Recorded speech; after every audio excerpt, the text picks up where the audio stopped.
Eros Anita vagyok, jogász.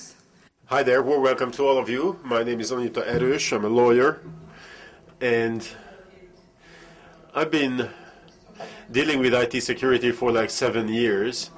Then I was just an undergraduate student at the Pécs Law Faculty, and then I wrote my thesis to the IT department because I thought no one was going to write about IT, so that would be favorably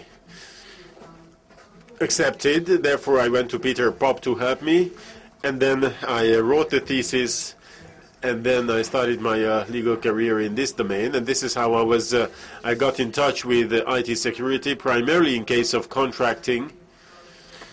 And also my colleagues were on different projects, therefore they came to me with different questions. I was also involved in realizing certain projects, and therefore I have a hands-on experience on the legal problems that could come up.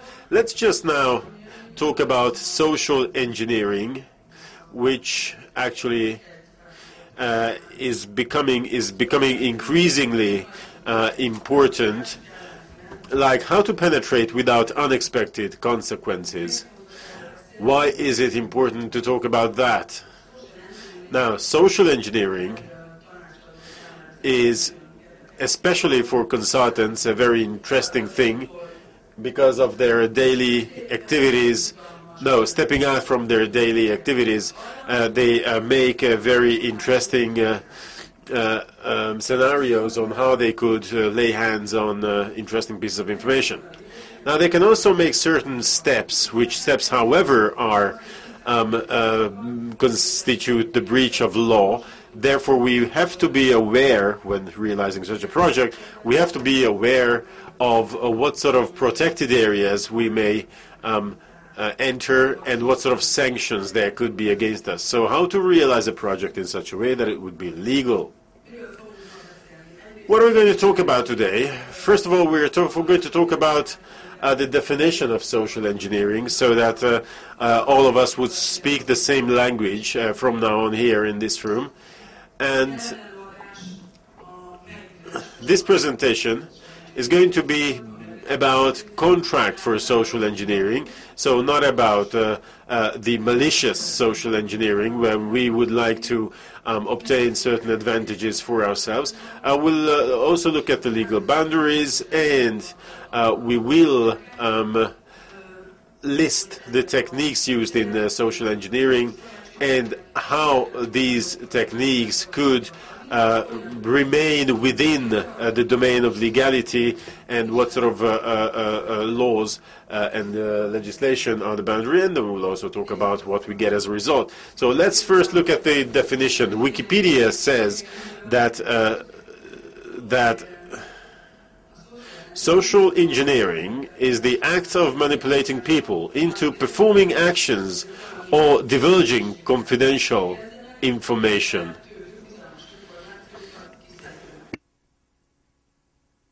Now, People Hacking Camp says that social engineering is the art and science of getting people to comply with your wishes. However, how did this become art and science? Now, social engineering became well known by Kevin Whitnick. This is how the whole thing began. This whole thing began as we know it is always the best bandits. The bandits become the best pilots. Now, this guy was arrested, then he was in prison for 2 years, and also for 2 years he was not allowed to use internet. And then he then established the Meeting Security Consulting.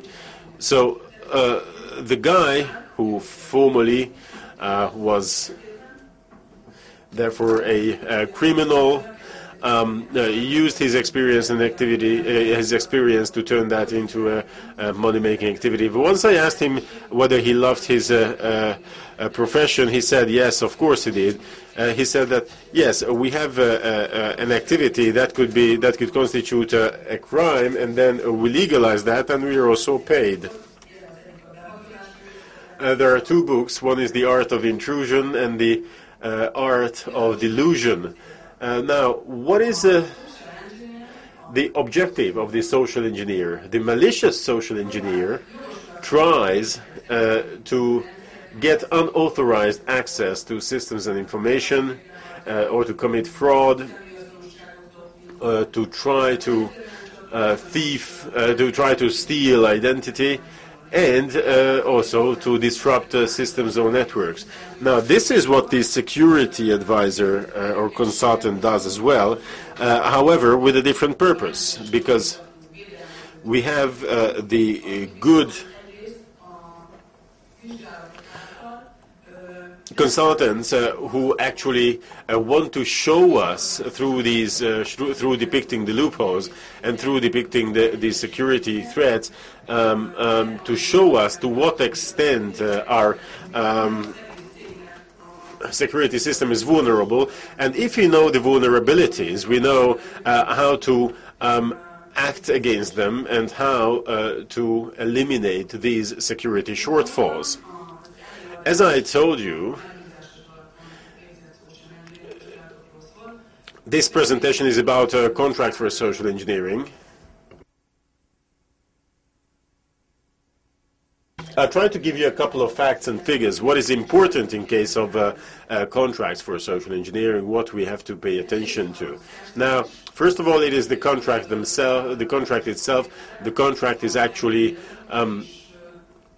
constituting a bilateral agreement between ourselves and between the consultant company, and through this the consultant company is authorized to carry out this activity, and this is how an unauthorized or illegal activity becomes legal. What we have to make sure of is that we need to double check the authorization to sign for the company, that is the proxy holding, because in given cases, eventually, we might be carrying out things that are otherwise illegal, and if the contract is not signed by the person authorized to sign for the company, then obviously that statement or waiver is not valid. Now, what is the simplest way to check the signature?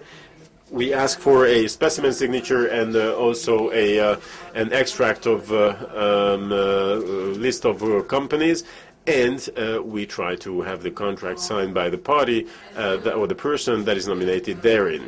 This is a technicality.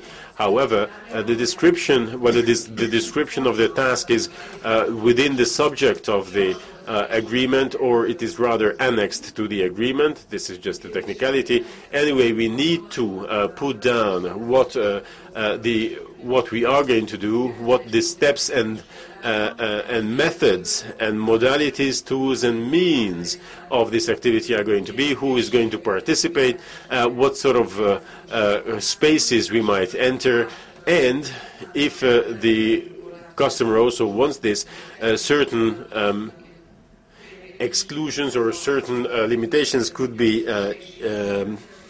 used, like the customer may ask me not to enter certain rooms, certain spaces, or the checkup should not be carried out in certain intervals. Then all of these limitations could be put in here. We know that contracting is prior to starting the audit, and we know that life keeps changing.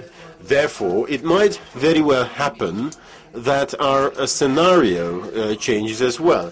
So we conclude the agreement, and then we start the project, we start the audit, and then certain things and events occur which either change or modify things that had been written down in the contract. Therefore, it is quite useful to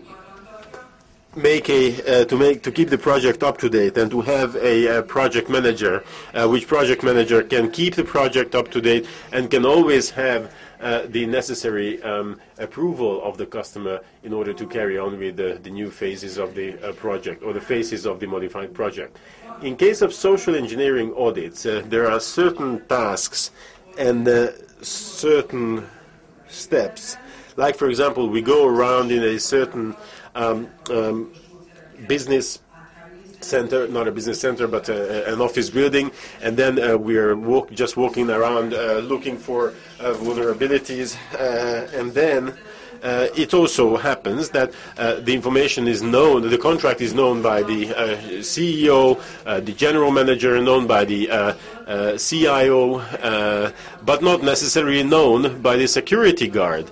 Therefore, it is worthwhile keeping with you, while carrying out the audit, keeping with you a statement signed by the customer, which statement says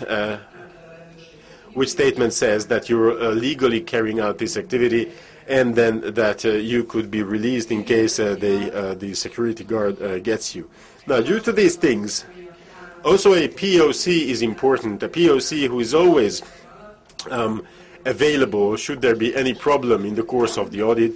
Should we face difficult situations, then the POC, the point of contact, could be phoned, could be contacted, and that person can help us in such difficult situations. It is also worthwhile to have another substitute for this person, should that person not be available. There are legally protected interests that we must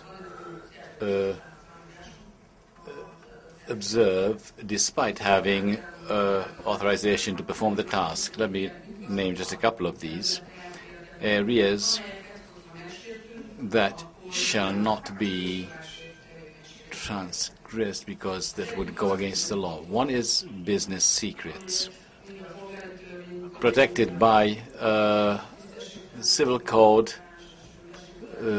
Improper market behavior, etc., cover this area. Disclosing business secrets, unauthorized disclosure, use, of business secrets is prohibited by law.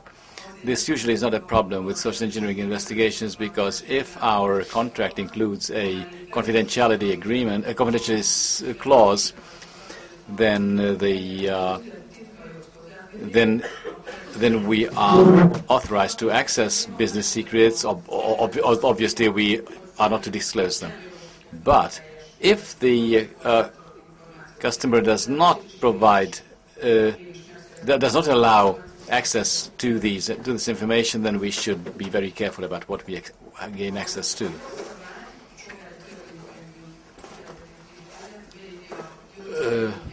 Law protects also the facilities of the party. So if we are not allowed to enter a space explicitly, then we should not enter there.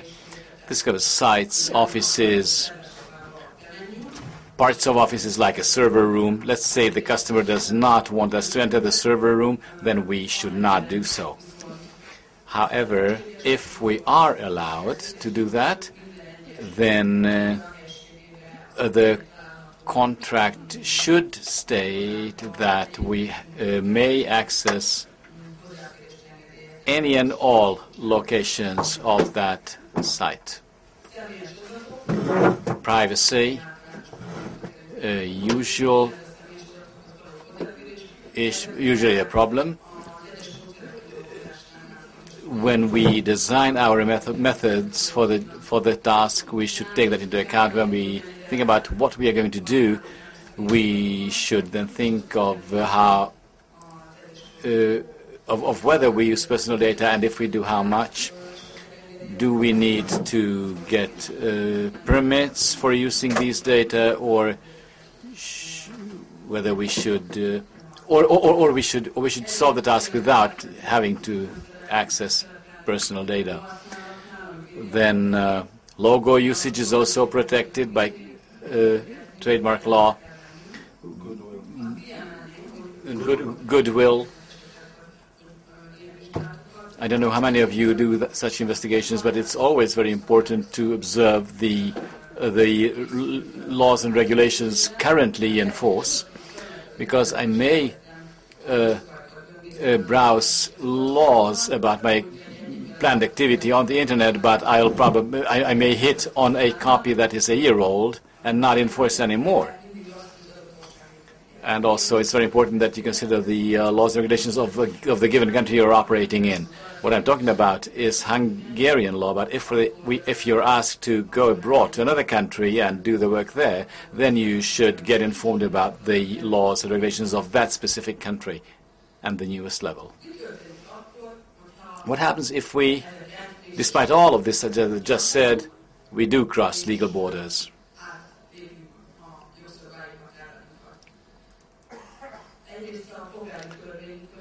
First of all, civil law has sanctions against this. One is damages, where the proof for the relationship between damage and the actions we did must be shown, and obviously there may be criminal law consequences.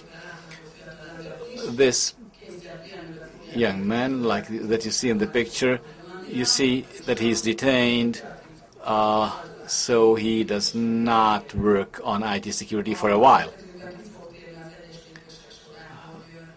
In the following, I'll discuss the various sanctions specifically for a couple of things.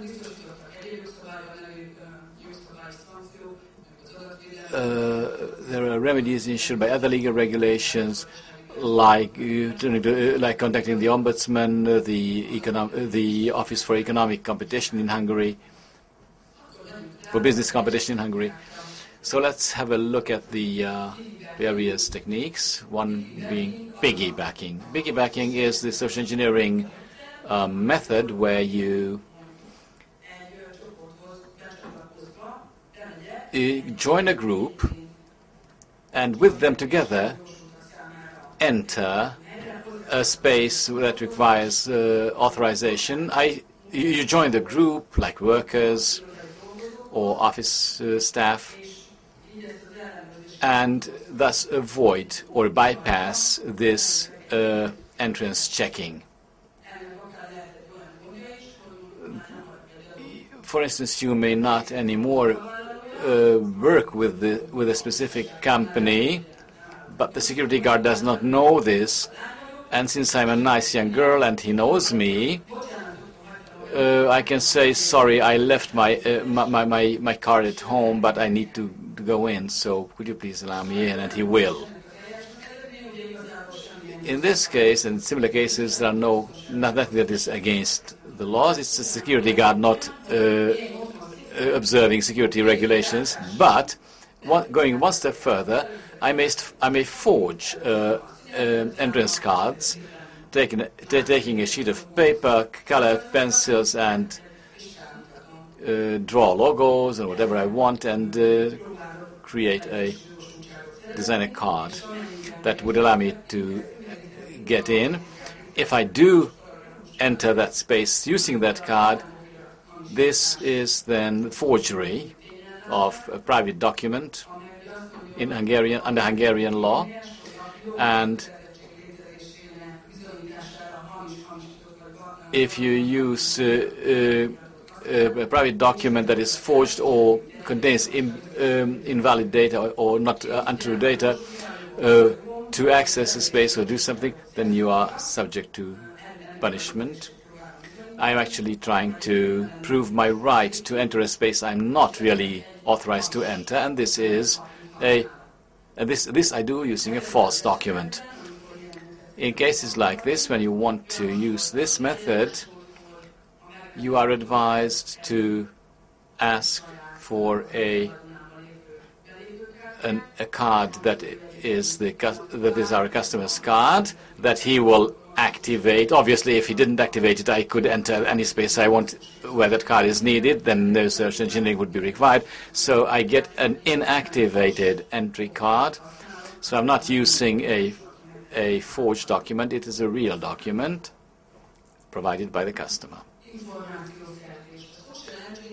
Acquiring information or information gathering. This is the essence why social engineering is done.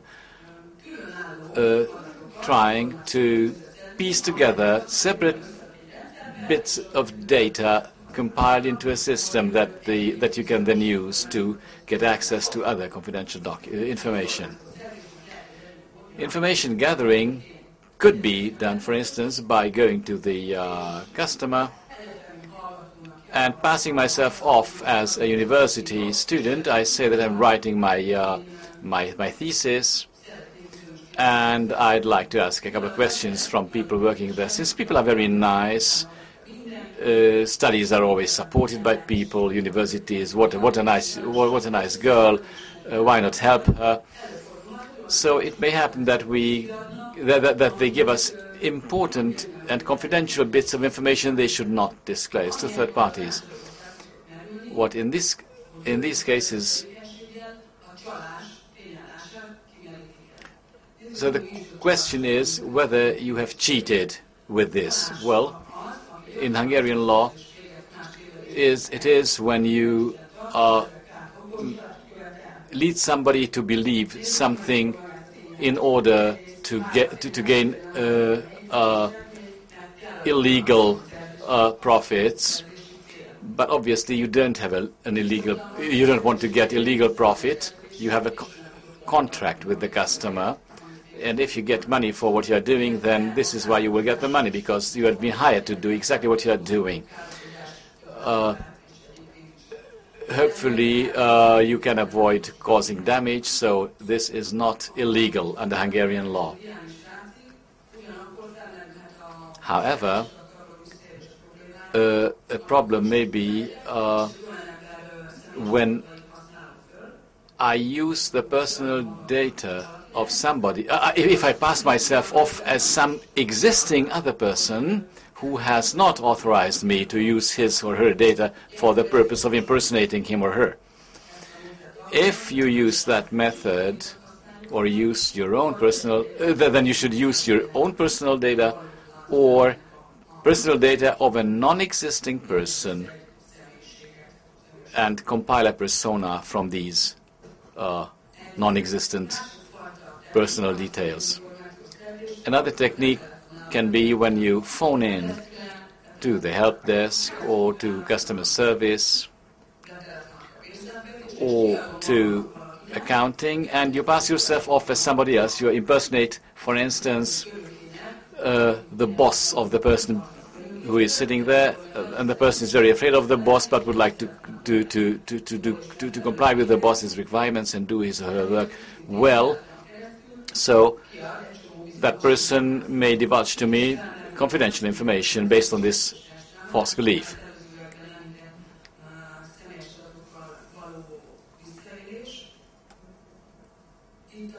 Hungarian law says that if you transgress privacy laws for gaining illegal profit,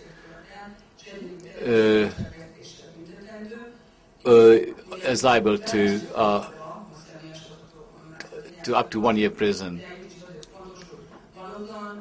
So the important thing is for you to use the data of non-existent persons, or if you do pass yourself off as some existent person, like the boss that I mentioned before, or like the IT security manager, then you should have that authorization on you when you do it, because otherwise data protection law, you will be liable to punishment under data protection law. Or another method, you can send in a questionnaire, or you can do that also via the phone. You phone in to, you say, excuse me, I'm from this and this organization, I'd just like to check our customer data. The other end fills in all the data.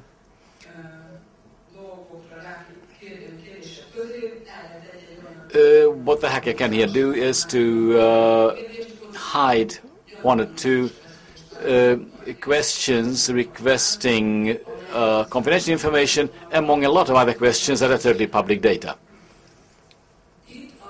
In this case, if our customer does not authorize us to gain access to any and all of his business secrets, but instead says that you can only access accounting information. So during a social engineering investigation that you're performing, you should only gain access to accounting information. In this case, your permission or authorization is limited, and when you do, in this case, use this questionnaire method, only ask questions about things that you are authorized to get in possession of. Otherwise, you will transgress against the law prohibiting access to business secrets in order to gain illegal profits or to cause somebody else material damage, financial damage. And persons who are said to be subject to this law are subject to up to 3 years prison. Another method is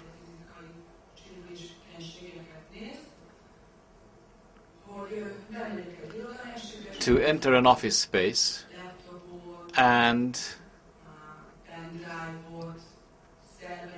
check the laptops, pen drives, servers in the office, and check if I can take them out of the building together with the information stored on them. In this case, if this method has been approved by the customer and you do have a statement confirming this, then he can say, the customer can say that what I have in my offices you can take with you. But once you're inside, an employee you may find that an employee may be using that equipment for personal uses instead of official uses, and has his or her own personal laptop on the desk, and while you are picking up stuff to take out of the company, you will also pick up a personally owned laptop, and the owner will not be happy, and we may, doing this, actually be doing stealing. Obviously, our intent to illegally acquire is important.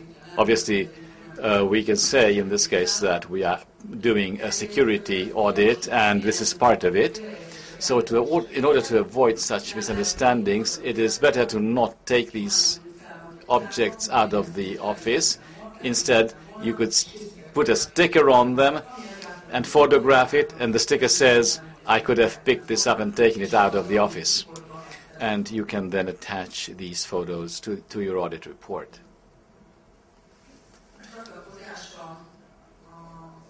Access to the company's network. This has also multiple... There are many ways to do this.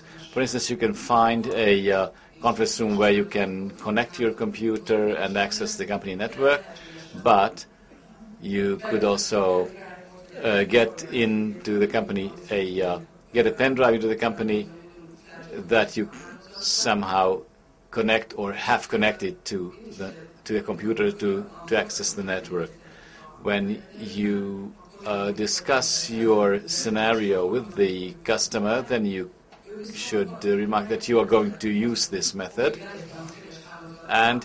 but he may not be happy about you collecting the company's accounting data or having a look at the invoices. So the customer may not be wanting you to do this, and he may say, "Okay, you can connect to to my network. If you can prove it, that is enough." So in this case, you should not do more than required. Otherwise, you will transgress a law specifically Criminal Code Section 300C, so you should not exceed the limits of your access authorization, otherwise you're subject to imprisonment of up to 1 year. So when you, in this case, connect to the company network, then the only thing that you should report is that you have in fact been able to connect to the company network. Do not start groping around on the network collecting data and, God beware, changing them. So these are the couple of techniques I think are the most frequently used ones in social engineering. We see that, or I hope you could see that we are moving along a very narrow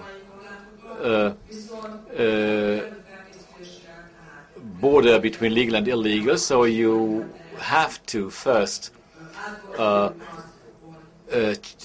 study the legislation in force for these activities, decide on what you are going to use, prepare properly for the task, and if you do prepare properly, then you can perform the task without transgressing any legislation. What will be the result? Everybody will be very happy. There will be joy and a warm, fuzzy feeling. Plus, you can submit an audit that is legally okay, is effective, is well documentable and reportable, and you won't run into unexpected, nasty consequences.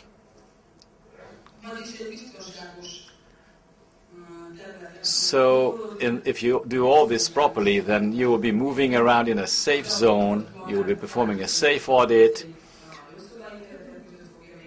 remaining within the boundaries of the law, and obviously help the company improve company security or IT security, because